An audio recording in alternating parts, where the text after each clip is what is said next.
Hello बच्चों, good morning. कैसे हैं आप? तो आज से हम स्टार्ट कर रहे हैं गाउस के नियम के अनुप्रयोग। बहुत ही इम्पोर्टेंट पार्ट है। तो इसके काफ़ी डेरिवेशन आते हैं पेपर में, बहुत ही इम्पोर्टेंट है। आपको जो भी टॉपिक होते हैं इनके डायग्राम को अच्छी तरह समझना है। अगर आपको डायग्राम अच्छी तरह समझ में आ गए तो फिर आराम से आपसे डेरिवेशन हो जाएगा।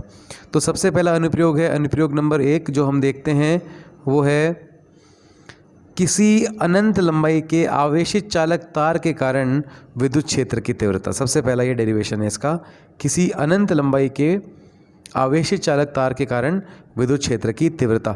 तो इस टॉपिक को समझने से पहले सबसे पहले आपको पता होना चाहिए इसका, आपको डायग्राम अच्छी तरह समझना आना चाहिए। ठीक है, तो डायग्राम में हमें क्वेश्चन में क्या कह रहा है, किसी अनंत आवेशित रेखीय चालक तार के कारण, अनंत आवेशित या अनंत लंबाई के, तो एक तार बनाता हूँ जिसकी लंबाई अनंत है। तो इसकी तार की लंबाई कितनी है? अनंत है। ठीक है, सुनते रहना। अनंत का मतलब है जिसकी लंबाई हमें पता नहीं हो, और ये समान रूप से आवेशित है। समान रूप से आवेशित मतलब ये प्लस प्लस प्लस प्लस, इस पर ये देखो आवेशित है, वो भी एक समान रूप से।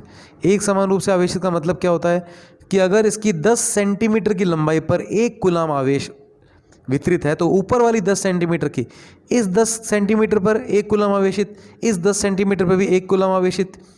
तो इस तरह से ये एक समान रूप से आवेशित है। तो मान लीजिए यहाँ से इसके तार से r दूरी पर स्थित एक बिंदु P है। यहाँ हमें इस एक समान रूप से आवेशित रेखीय तार के कारण हमें विद्युत क्षेत्र की तीव्रता ज्ञात करनी है, P बिंदु पे ज्ञात करनी है।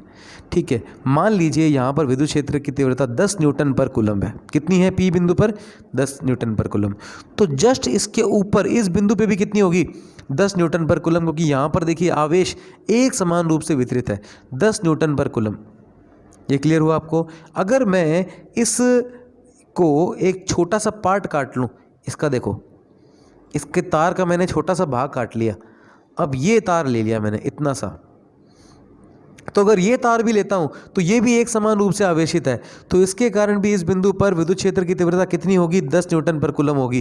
क्यों? क्योंकि विद्युत क्षेत्र की तीव्रता आवेश पर निर्भर करती है। यहाँ पे भी देखिए इतनी लंबाई पर आवेश समान रूप से वितरित है, तो यहाँ पे भी 10 न्यूटन पर कूलम, यहाँ भी 10 न्यूटन पर कूलम, यहाँ भी 10 न्यूटन पर कूलम। लेकिन अगर आवेश एक समान रूप से वितरित नहीं होता, मान लो यहाँ आवेश ज़्यादा होता, यहाँ आवेश कम होता, तो जहाँ ज़्यादा होता वहाँ पे विद्युत क्षेत्र की तीव्रता भी ज़्यादा होती।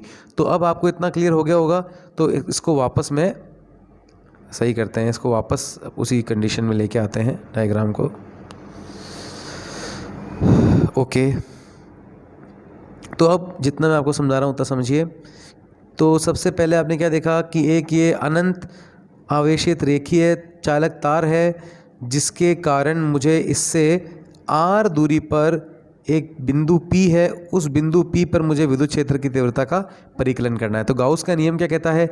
गाउस का नियम कहता है किसी बंद पृष्ठ से गुजरने वाला फ्लक्स उस बंद पृष्ठ से परिबद्ध आवेश के 1/ε0 गुना के बराबर होता है। तो सबसे पहले गाउस का नियम कह रहा है आवेश को परिबद्ध करो, आवेश को ढको। हमेशा क्या करो, सबसे पहले जब भी आपको विद्युत क्षेत्र की तीव्रता निकालनी है गाउस के नियम से, तो सबसे पहले आपको क्या करना है? आवेश को ढकना है, आवेश को ढकना है। अब आप बताइए, रेखीय आवेश है, जैसे ये रेखीय आवेश चालक तार है, इसको कैसे ढकोगे आप? इसको गोले से ढकोगे या ऐसे ढकोगे? इस पेन को ढकना है तो ऐसे ढकेंगे ना अपन। तो ये जो आकृति बनी, कैसी आकृति बनी? बेलनाकार। जैसे ये देखिए, इस पेन को मुझे ढकना है, ये चालक तार मान लो, तो इसको ढकूंगा कैसे मैं? ऐसे ढकूंगा। ये क्लियर हुआ आपको? तो इस चालक तार को मैं ऐसे ढकूंगा। तो ये क्या है? ये एक बेलनाकार पृष्ठ है। तो मुझे इस चालक तार को कैसे ढकना होगा? एक बेलनाकार पृष्ठ द्वारा ढकना होगा। तो मैं ढक देता हूं उसको बेलनाकार पृष्ठ से। ये ढक दिया। आपने कहा सर पूरा नहीं ढकोगे? नहीं, जितना आपको ढकना है उतना ढको। आपके पास भाई ये तो मान लो अगर चालक तार अनंत लंबाई का है तो हम अनंत लंबाई का थोड़ी डालेंगे। हमारे पास जितना पृष्ठ है उतने से आप ढक सकते हो। सुनते रहो, भी आगे आराम से देखते रहो, पहले पूरा समझो फिर हम आगे देखेंगे। तो मैंने इस आवेशित तार को ढक दिया। तो कहाँ से कहाँ तक को ढका? मैंने इस आवेशित तार को यहाँ से लेकर यहाँ तक ढका। जितना मेरे पास पृष्ठ होगा उतना ही ढकूंगा मैं। ठीक है, तो यहाँ से यहाँ तक की जो बेलन की लंबाई है वो कितनी है? तो बेलन की यहाँ से यहाँ तक की जो लंबाई है वो कितनी है? मान लो वो है L। तो बेलन की लंबाई कितनी है? ये यहाँ से लेकर यहाँ तक L। तो मैंने L लंबाई पर जितना आवेश था उसको ढका है। ये जो चालक तार है इसकी यहाँ से यहाँ तक की लंबाई कितनी होगी? L हो गई। तो L लंबाई पर जितना आवेश उसको ढका है मैंने। तो L लंबाई पर यहाँ से यहाँ तक मान लो आप Q आवेश था, तो मैंने इस चालक तार के Q आवेश को ढका है। वो भी कैसी सतह से ढका है? बेलनाकार सतह से ढका है। इतना आपको क्लियर हुआ? ओके। अब आगे देखते हैं। अब उसके बाद नेक्स्ट स्टेप, उसके बाद देखना है जो बेलनाकार पृष्ठ होता है इसकी कितनी सतह होती हैं, क्योंकि जो फ्लक्स निकलता है जब भी हम आवेश को ढकते हैं तो उस आवेश से क्या निकलता है? चारों दिशाओं से फ्लक्स निकलता है। अब ये फ्लक्स कितनी सतह से निकलेगा? तो एक सतह तो देखो बेलनाकार की ये वाली ऊपर वाली हो गई, ये वाली ऊपर वाली सतह। तो जैसे आवेश है अंदर तो एक फ्लक्स तो यहाँ से निकलेगा, बाहर निकलेगा ना। मान लीजिए इसके अंदर आवेश है तो फ्लक्स कहाँ से निकलेगा? एक तो यूँ निकलेगा ऊपर, एक यूँ निकलेगा और एक यूँ निकलेगा। तो ये वाली पृष्ठ हो गई एक, तो इसको बोलेंगे वृत्ताकार पृष्ठ। ये देखो वृत्ताकार है, इसका क्षेत्रफल कितना होता है? कोई वृत्ताकार पृष्ठ होता है, वृत्ताकार सतह होती है, उसका क्षेत्रफल क्या होता है? पाई आर स्क्वायर क्षेत्रफल होता है। क्या होता है? वृत्ताकार पृष्ठ का क्षेत्रफल पाई आर स्क्वायर होता है। और नीचे वाली भी कौन सी है? वृत्ताकार पृष्ठ, ये वाली देखो, इसका क्षेत्रफल भी क्या होगा? पाई आर स्क्वायर। ये जो आपको पृष्ठ दिख रहा है ये वाला, ये कौन सा है? ये इसका वक्रीय पृष्ठ है। देखो ये बिल्कुल कर्वेचर है। अगर ये देखोगे तो ये समतल है, देखो बिल्कुल समतल, प्लेन, ऐसे प्लेन है ना। और ये लगातार देखो वक्रीय है। तो बेलन के 3 पृष्ठ होते हैं। ये एक समतल वृत्ताकार पृष्ठ, ये रहा एक समतल वृत्ताकार पृष्ठ, ये भी कौन सा? समतल वृत्ताकार पृष्ठ। और ये वाला जो घूम रहा है इसको बोलते हैं वक्रीय पृष्ठ। क्या बोलते हैं? जो घूम रहा है उसको क्या बोलते हैं? वक्रीय पृष्ठ। फिर से कौन सा? समतल वृत्ताकार पृष्ठ। कौन सा? समतल वृत्ताकार पृष्ठ। ये कौन सा पृष्ठ? वक्रीय पृष्ठ। कितने पृष्ठ हुए? 3 पृष्ठ हुए, 3 पृष्ठ हुए। क्लियर हुआ इतना? ओके। अब जब भी आपको पता है इस पर मान लीजिए पेन पर इस पर आवेश है प्लस प्लस प्लस प्लस, तो विद्युत क्षेत्र की तीव्रता यहाँ पे प्लस प्लस है, तो विद्युत क्षेत्र की तीव्रता कहाँ होगी? यहाँ होगी, यहाँ होगी, यहाँ होगी और इधर होगी। ऊपर तो नहीं होगी ना विद्युत क्षेत्र की तीव्रता। ओके, तो अब सुनिए, तो मुझे क्या करना है? मुझे एक क्षेत्रफल अल्पांश लेना, एक सतह लेनी है मुझे ये। तो मैं इसको लेता हूँ प्रश्न नंबर 1, इसको लेता हूँ मैं प्रश्न नंबर 2, ये वक्रीय पृष्ठ है। और ये है प्रश्न नंबर 3, ये समतल वृत्ताकार पृष्ठ है। कितने प्रश्न ले लिए बेटा? मैंने 3 प्रश्न ले लिए। इतना आपको क्लियर हुआ? 3 प्रश्न ले लिए, सुनते रहना। डायग्राम ही मेन है इसका, डायग्राम 1 मिनट में होने वाला है, समझ में आने वाला है तुम्हें। देखो अब जो पहला पृष्ठ है समतल वृत्ताकार पृष्ठ, उस पर छोटा सा क्षेत्रफल अल्पांश ले लेता हूँ मैं। तो ये मैंने ले लिया छोटा सा क्षेत्रफल अल्पांश। और क्षेत्रफल अल्पांश के जो क्षेत्रफल अल्पांश सदिश होता है, जैसे ये एक बेलन है, आपको दिख रहा है बेलन, इसका क्षेत्रफल अल्पांश मैंने इतना सा लिया। तो क्षेत्रफल अल्पांश सदिश की दिशा क्या होती है? क्षेत्रफल के लंबवत और भार की तरफ। तो जैसे ये है, ये ऐसे रखा हुआ है, तो इससे लंबवत और भार की तरफ क्षेत्रफल अल्पांश सदिश की दिशा कैसे होगी? ऐसे। तो यहाँ पर मैं लिख देता हूँ ये क्षेत्रफल अल्पांश सदिश की दिशा होगी, जिसे मैं लेता हूँ ds वेक्टर। क्या लिखता हूँ उसे मैं? ds vector. और विद्युत क्षेत्र, क्योंकि आवेश तो ऐसे है, तो विद्युत क्षेत्र या तो यहाँ होगा या यहाँ होगा। तो मैं इस बिंदु पर एक दिशा में बना लेता हूँ, तो यहाँ बना लेता हूँ। तो ये हमारा विद्युत क्षेत्र होगा। ये क्लियर हुआ आपको विद्युत क्षेत्र की तीव्रता? ओके। अब नीचे वाला प्रश्न देखिए, ये वाला। तो यहाँ पे भी मैं इसका छोटा सा अल्पांश लेता हूँ ds, और इसके लिए क्षेत्रफल अल्पांश सदिश की दिशा क्या होगी? क्षेत्रफल के लंबवत और बाहर की ओर। तो क्षेत्रफल के लंबवत और बाहर की ओर ds वेक्टर। कितना हो गया? ds vector. और विद्युत क्षेत्र अभी भी कहाँ है? यहाँ है। चाहे विद्युत क्षेत्र आप कहोगे सर मैं तो यूँ लूँगा, ले ले भले यूँ, यह आवेश है, ये यूँ भी हो सकता है, विद्युत क्षेत्र यूँ भी हो सकता है, चाहे कैसे भी हो। अब ds वेक्टर कहाँ बन गया? आपके ऊपर, ध्यान देते रहे ना। ds वेक्टर कहाँ बन गया? ऊपर। आपने विद्युत क्षेत्र मान लीजिए यूँ लिया है, तो भी एंगल कितना बनेगा? ds और e के बीच में 90। आपने यू लिया है तो भी एंगल कितना बन रहा है? 90। आपने यू लिया है तो भी एंगल कितना बन रहा है? 90। समझ में आ रही बात? इस पर आवेश है plus plus plus plus plus, विद्युत क्षेत्र की तीव्रता इधर होगी, इधर होगी, इधर होगी। और आपका क्षेत्रफल अल्पांश सदिश पहले पृष्ठ के लिए कहाँ है? आपका यहाँ है, ऊपर। तो एंगल कितना बन रहा है? 90। तो आप ई किसी भी दिशा में लो, एंगल 90 बनेगा। पहले तो इतनी बात क्लियर हुई। इसके लिए भी एंगल कितना बन रहा है? ई इधर है और ds वेक्टर नीचे है, एंगल कितना बन रहा है 90। अब यहाँ पर आप कहीं भी क्षेत्रफल अल्पांश लो, ये पूरा वक्रित पृष्ठ है गोल, कहीं भी, जैसे ये पूरा आपके पास, ये देखो पूरा आपके पास वक्रित पृष्ठ है गोल, कहीं भी आप क्षेत्रफल अल्पांश लो। जैसे मान लो मैं यहाँ ले लेता हूँ एक क्षेत्रफल अल्पांश, ये क्षेत्रफल अल्पांश कहाँ लिया मैंने, वक्रित पृष्ठ पर। विद्युत क्षेत्र की तीव्रता कहाँ है, यहाँ पर, और ds वेक्टर की दिशा क्या होती है, लंबवत और बाहर की ओर, लंबवत और बाहर की ओर। तो अब आपको एक बहुत ही मेन बात ध्यान देनी है कि पहले पृष्ठ, ये जो पहला पृष्ठ आपको दिख रहा है, इसमें ds वेक्टर और e वेक्टर के मध्य कोण कितना बन रहा है, तो 90 डिग्री बन रहा है। कितना बन रहा है आपको दिख रहा है, ds वेक्टर यहाँ और e वेक्टर यहाँ, कितना एंगल बन रहा है, 90 डिग्री बन रहा है। दूसरे पृष्ठ में e वेक्टर और ds वेक्टर के मध्य कितना कोण बन रहा है, 0 डिग्री बन रहा है। और तीसरे पृष्ठ में e वेक्टर और ds वेक्टर के बीच में कितना एंगल बन रहा है, 90 डिग्री बन रहा है। इतना क्लियर हुआ। फटाफट फिर से समझो, एक आवेशित तार था अनंत लंबाई का, ठीक है, आवेश समान रूप से वितरित था, हमने उसको सबसे पहले ढका। कैसे ढका, बेलनाकार पृष्ठ से। अब बेलनाकार पृष्ठ के कितने भाग होते हैं, 3, 1 2 3। एक समतल पृष्ठ, इसका क्षेत्रफल अल्पांश कहाँ था, ऊपर, विद्युत क्षेत्र कहाँ है, इधर है, कितना एंगल बन रहा है, 90 डिग्री। दूसरा वक्रित पृष्ठ है, उसका क्षेत्रफल सदिश हमने यहाँ लिया।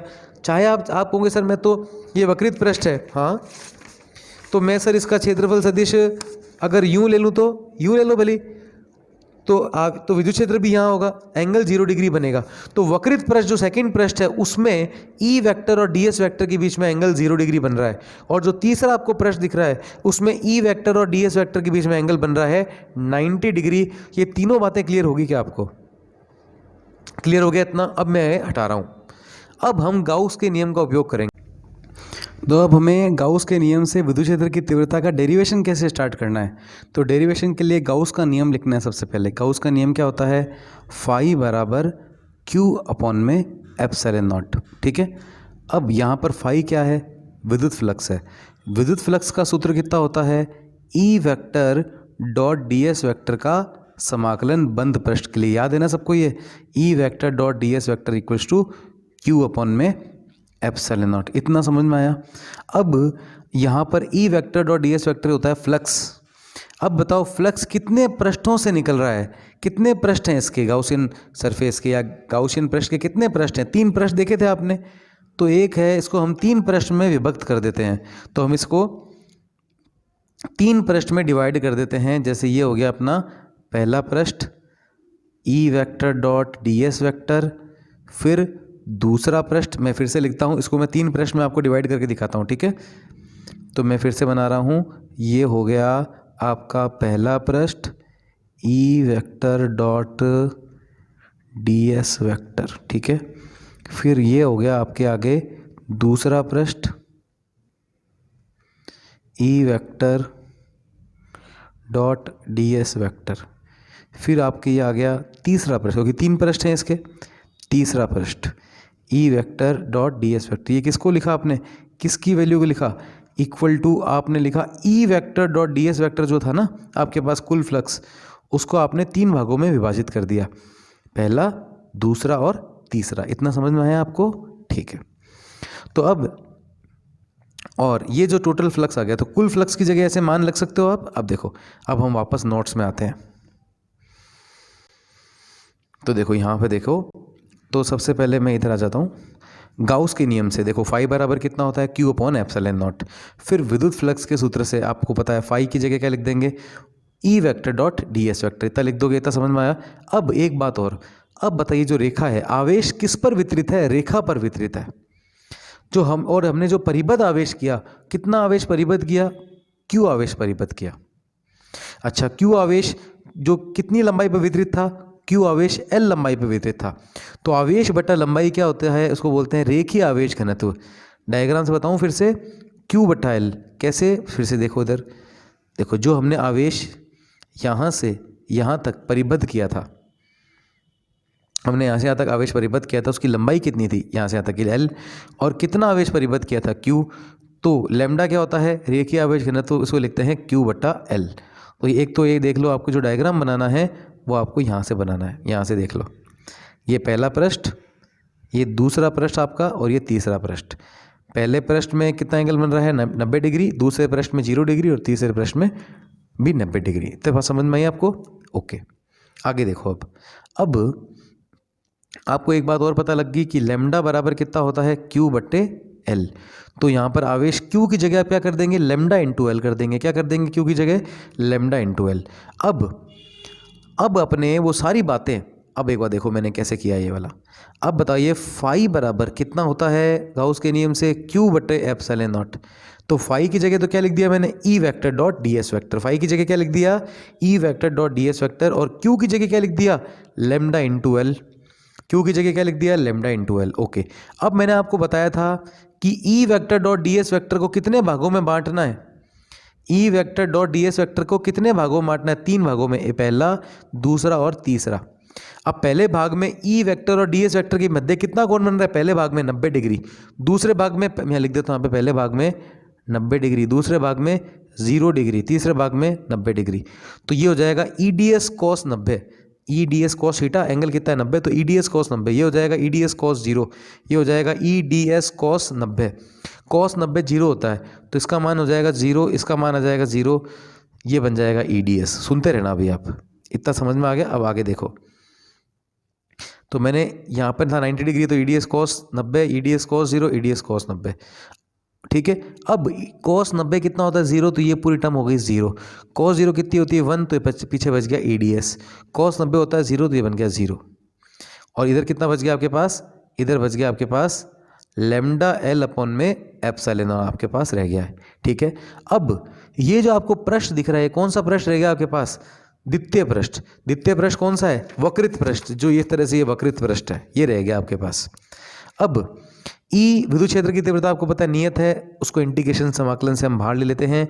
और ds क्या है, वक्रीय बेलन के वक्राकार पृष्ठ का क्षेत्रफल, बेलन के वक्राकार पृष्ठ का क्षेत्रफल।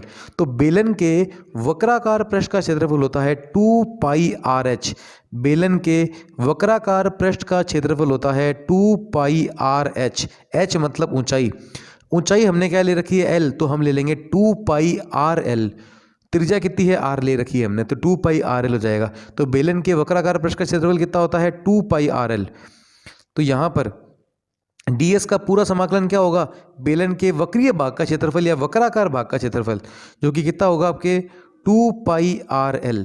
तो आपने क्या कर दिया, इस ds की जगह क्या लिख दिया यहाँ पर 2πRL। तो देखो 2πRL लिख दिया, L से L क्या हो गया आपके पास कैंसिल, और आपके पास E आ गया है लैम्डा अपॉन में 2πR एप्सिलॉन नॉट आपके पास आ गया है। तो इतना क्लियर हुआ आपको? ओके, अब आपको ये पता है, इतना क्लियर हो गया आपको। अब आपको पता है कि अगर आप नीचे 2 और की गुणा कर दो ना, तो ये बन जाए 4π एप्सिलॉन नॉट, और 1/4π एप्सिलॉन नॉट होता है आपके पास k। तो अगर आपको इसको k बनाना है, तो आप क्या करोगे, ऊपर भी 2 की गुणा कर दोगे, 2 लैम्डा हो जाएगा, और नीचे भी 2 की गुणा कर दोगे तो हो जाएगा 4πR एप्सिलॉन नॉट। अब 1/4π एप्सिलॉन, ये 1/4π एप्सिलॉन कितना बन जाएगा k, और आगे कितना बचा है 2 लैम्डा, और अपॉन में कितना बचा है r, तो ये बन जाएगा 2k लैम्डा अपॉन में r। तो ये कह रहा है 2 का भाग व 2 की गुणा करने पर। अब देखो 2 का भाग किया, 2 की गुणा करी, तो ऊपर बन गया आपके पास 2 लैम्डा और नीचे बन गया 4π एप्सिलॉन नॉट r। अब 1/4π एप्सिलॉन नॉट कितना होता है k, तो मैंने इसकी जगह लिख दिया k, तो आ गया 2 आगे पड़ा है, आगे क्या आ गया लैम्डा अपॉन r आ गया। तो ये तो हमारे पास आ गया विद्युत क्षेत्र का परिमाण r दूरी पर किसी समरूप रेखीय चालक के कारण r दूरी पर विद्युत क्षेत्र की तीव्रता का ये हमारे पास सूत्र आ गया है। अब सदिश रूप में क्या करेंगे हम, जो विद्युत क्षेत्र है, ये जो आप देख रहे हैं जो बेलन है, और जो विद्युत क्षेत्र है वो ऐसे है, बेलन के पृष्ठ के लंबवत है, और लंबवत के लिए हम लगाते हैं n कैप। कभी भी अगर हमें बताना है कि भाई विद्युत क्षेत्र का परिमाण, तो यह दिशा क्या है, दिशा गाउसियन पृष्ठ के लंबवत के लिए हमेशा अपन n कैप लगाते हैं। n कैप का मान ही होता है अभिलंबवत एकांक सदिश। क्या मतलब होता है, n कैप का नाम होता है अभिलंबवत एकांक सदिश। कभी भी कोई सदिश राशि लंबवत हो तो हम लगाएंगे अभिलंबवत एकांक सदिश। तो ये क्लियर हो गया आपको, n कैप लगाएंगे 2k lambda upon r multiply n cap. तो क्लियर हुआ आपको? ओके, तो आज का लेक्चर यहीं पे ख़त्म करते हैं, यहीं पे पूरा करते हैं। तो बाकी करेंगे नेक्स्ट लेक्चर में। जो भी डाउट होते हैं पूछो, और बेटा लेक्चर है ना टाइम टू टाइम करते रहा करो और डाउट पूछते रहा करो। डाउट नहीं है तो बहुत ही अच्छी बात है, समझ में आ रहा है इसका मतलब, और नोट्स मेंटेन करते रहा करो, ठीक है। तो आज के लिए केवल इतना ही।